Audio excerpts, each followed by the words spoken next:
राष्ट्रवादीकडून राज्यसभेच्या उमेदवार जाहीर करण्याला वेळ लागण्याचं कारण आता एबीपी माझाच्या हाती लागले।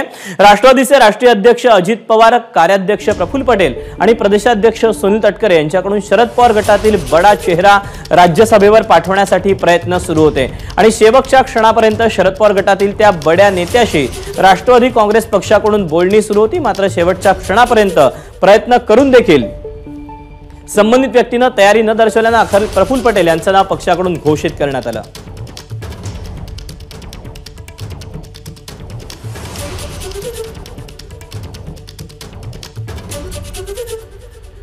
आपण अधिकचे अपडेट जाणून घेऊ। निलेश बुधावले आपल्या सोबत आहे। निलेश, राज्यसभेची 3 वर्ष बाकी असताना त्यामुळे स्वाभाविकच सगळ्यांना प्रश्न पडलेला होता की प्रफुल्ल पटेल यांना पुन्हा उमेदवारी का, तर काय नेमकं कारण समोर येतंय, काय नेमके जे विश्लेषण आहे ते काय करशील या सगळ्या गोष्टींचं? दीपक, आत्ताच्या घडीची ही एक मोठी बातमी म्हणावी लागेल।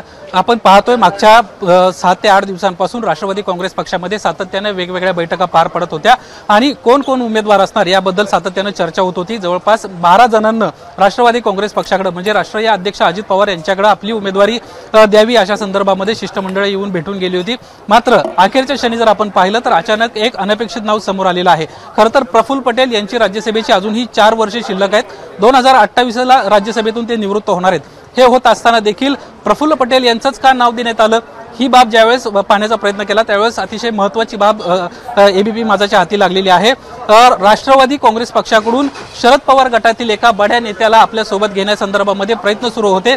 त्यांना आपल्या सोबत यावं यासाठी ते प्रयत्न होते आणि ते जर आपल्या सोबत आले तर त्यांना राज्यसभेची उमेदवारी दिली जाईल आणि त्यानंतर त्यांना राज्यसभेवर पाठवलं जाईल अशा पद्धतीची माहिती एबीपी माझाच्या हाती लागलेली आहे। सातत्याने हे प्रयत्न होत होते, त्यामुळे सातत्याने प्रयत्न करून देखील कुठल्याही प्रकारे राष्ट्रवादी काँग्रेस पक्षाकडून राज्यसभेचा उमेदवार कोण असेल याबाबत कुठल्याही प्रकारची माहिती जी आहे ती समोर येताना पाहायला मिळत नव्हती। मात्र आता केवळ काही तास शिल्लक राहिलेले असताना राष्ट्रवादी काँग्रेस पक्षाकडून राष्ट्रीय कार्याध्यक्ष प्रफुल्ल पटेल यांच्या नावाची घोषणा करण्यात आलेली आहे। याच्या मागचं हे जर कारण पाहिलं तर शरद पवार गटातील एक महत्त्वाचा चेहरा आपल्या सोबत येऊ शकतो आणि यासाठी हे प्रयत्न सातत्याने राष्ट्रीय अध्यक्ष अजित पवार यासोबतच कार्याध्यक्ष प्रफुल्ल पटेल आणि प्रदेशाध्यक्ष सुनील तटकरे यांच्या माध्यमातून होत होते आणि ते प्रयत्न अखेरच्या क्षणापर्यंत होते। मात्र अखेरच्या क्षणी त्या व्यक्तीनं नाही म्हटल्यामुळेच अखेर प्रफुल्ल पटेल यांच्या नावावर शिक्कामोर्तब करण्यात आल्याचं पाहायला मिळतंय।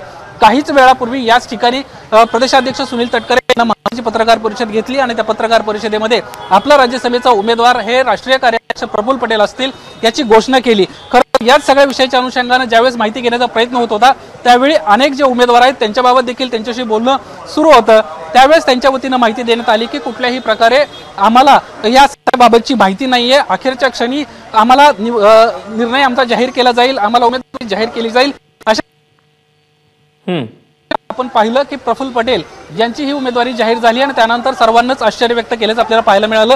खरं तर प्रदेशाध्यक्ष सुनील तटकरे अजूनही या ठिकाणी आहेत, युवकचे पदाधिकारी देखील या ठिकाणी आहेत। आपण त्यांच्याशी देखील बोलण्याचा प्रयत्न करणार आहोत। युवकचे प्रदेशाध्यक्ष सूरज चव्हाण आपल्या सोबत आहेत, आपण त्यांच्याशी बातचीत करणार आहोत। खरं तर राष्ट्रवादी काँग्रेस पक्षाकडून उमेदवार कोण असेल राज्यसभेचा यासाठी सातत्याने प्रयत्न होत होते, मात्र अखेरच्या क्षणापर्यंत निर्णय झाला नाही आणि प्रफुल्ल पटेल यांचं नाव जाहीर झालं। एबीपी माझाची जी हाती माहिती लागली त्यानुसार शरद पवार गटातील एका बड्या चेहऱ्यासोबत बोलणं सुरू होतं आणि त्यांना आपल्या पक्षात घेण्यासाठी प्रयत्न सुरू होते, त्यांना राज्यसभेवर पाठवायचे प्रयत्न सुरू होते अशी माहिती समोर आली।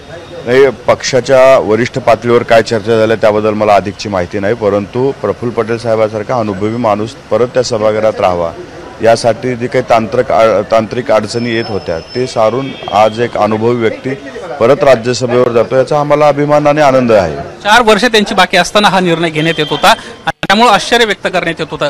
खरंच पुन्हा एकदा राष्ट्रवादी जर एक झाली तर तुमचं मत काय असेल? आनंद होईल का कार्यकर्ता म्हणून तुम्ही मूळ पक्षामध्ये काम केले? नक्कीच आनंद होईल, सगळं एक जर झालं व्यवस्थित झालं तर, परंतु मला वाटतंय की आत्ताचं जे काही आमचं चालू आहे त्याच्यावरनं आम्ही जी वेगळी भूमिका घेतली, साहेब जे वेगळ्या मार्गाने जात आहेत, नक्कीच आम्ही जे पक्ष नेतृत्व आम्हाला जे सांगेल ते आम्ही काम करायला तयार आहोत। परंतु प्रफुल्ल भाईला राष्ट्रवादी राज्यसभा उमेदवाराबाबत ही अत्यंत महत्त्वाची बातमी आहे। शरद पवार गटातील एका नेत्यासोबत अजित पवार गटाकडनं त्यांना आपल्यासोबत आणण्यासाठी प्रयत्न सुरू होते, परंतु त्या नेत्यानं नकार दिल्यामुळे आता पुन्हा प्रफुल्ल पटेल यांचं नाव जे आहे ते राज्यसभेसाठी घोषित करण्यात आलंय। एबीपी माझा, उघडा डोळे बघा नीट।